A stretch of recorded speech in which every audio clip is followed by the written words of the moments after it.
Selamat sore kawan-kawan. Assalamualaikum warahmatullahi wabarakatuh. Waalaikumsalam warahmatullahi Hidup buruh. Hidup buruh. Hidup buruh.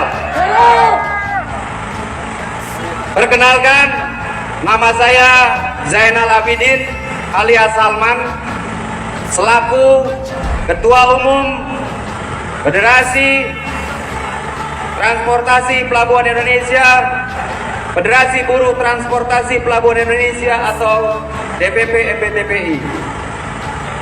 Pertama, saya ingin menyampaikan kepada kawan-kawan semua, mengucapkan selamat Hari Buruh Internasional. Hari Buruh Internasional bukanlah hanya sekedar seremoni belaka. Hari Buruh Internasional itu merupakan proses panjang dari sejarah gerakan buruh secara internasional. Kawan-kawan yang hari ini merasakan 8 jam kerja itu bukan semata-mata karena kebaikan pengusaha. Kawan-kawan yang merasakan upah yang sudah sesuai dengan UMP itu juga bukan semata-mata kebaikan daripada perusahaan. Tetapi semua itu adalah sebuah proses panjang yang sampai detik ini kita peringati sebagai hari perlawanan bagi kaum buruh, agar ke depan tidak ada lagi dunia dalam penindasan kawan-kawan. Hidup buruh. Persatuan. Mahasiswa belajar. Di tengah situasi Ramadan, walaupun kita lelah, tetapi semangat juang kawan-kawan harus jauh lebih hebat lagi kawan-kawan.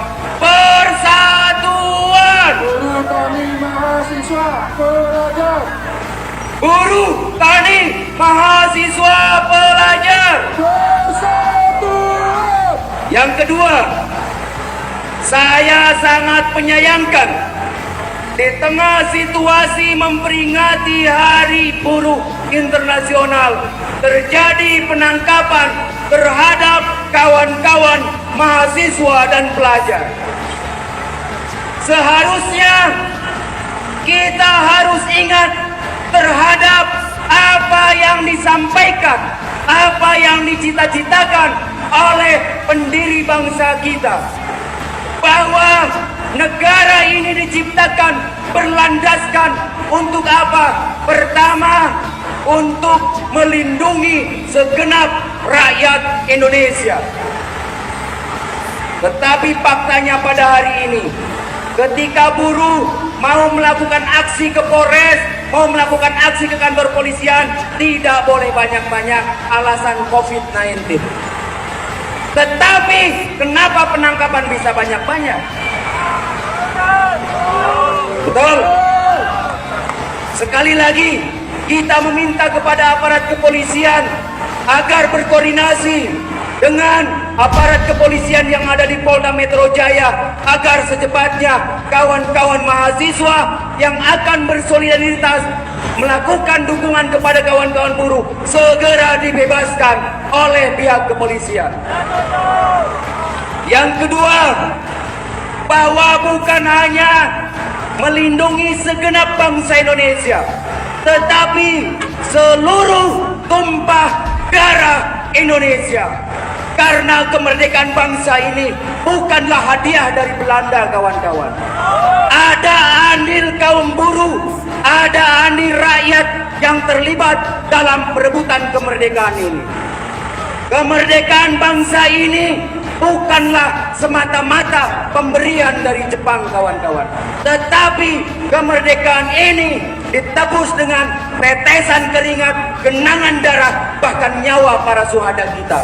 Sehingga para pendiri bangsa mengamanatkan untuk melindungi seluruh tumpah darah Indonesia. Apa itu tumpah darah Indonesia? Termasuk rakyat, bumi, alam, dan lain-lainnya, kawan-kawan.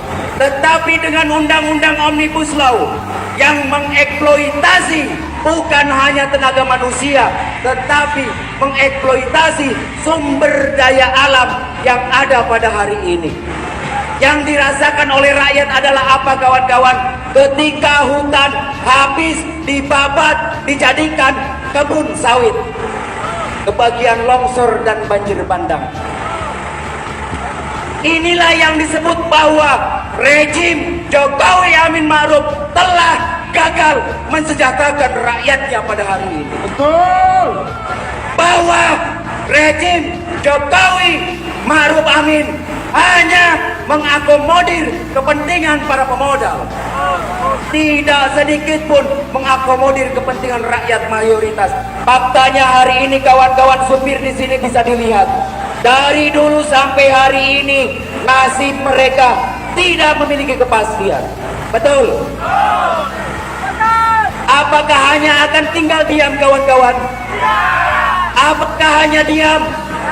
Diam hanya akan memperpanjang perbudakan yang akan diwariskan kepada generasi selanjutnya. Kawan-kawan supir adalah kawan-kawan buruh yang pemberani.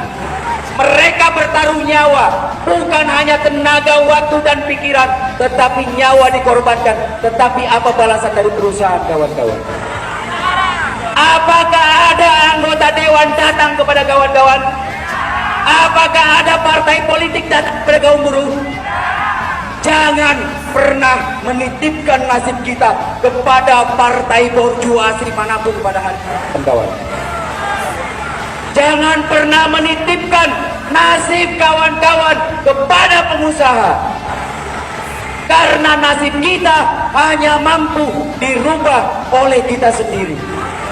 Allah tidak akan merubah nasib suatu kaum sehingga kaum itu sendiri yang akan atau mampu untuk merubahnya. Tidak bisa dititipkan. Hari ini ke depan tugas kita adalah melakukan konsolidasi secara kontinu, secara masif untuk membangun sesuatu kekuatan agar ke depan kita punya atau mempunyai alat politik alternatif bagi rakyat Indonesia.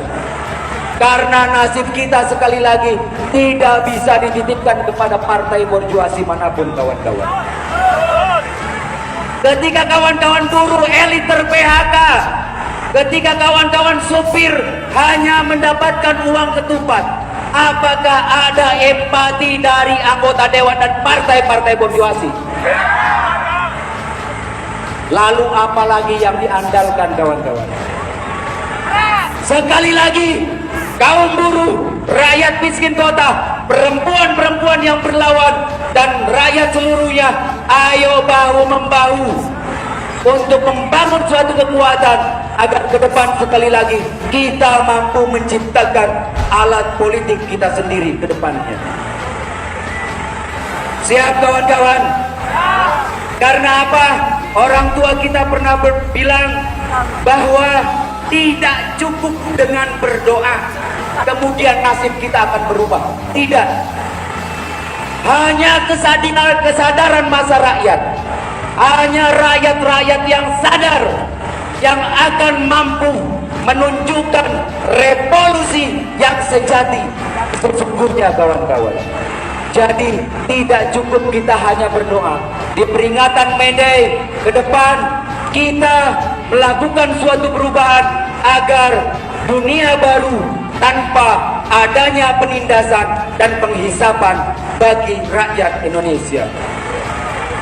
Hidup buruh, hidup perempuan, hidup buruh yang setara, hidup mahasiswa, hidup belajar.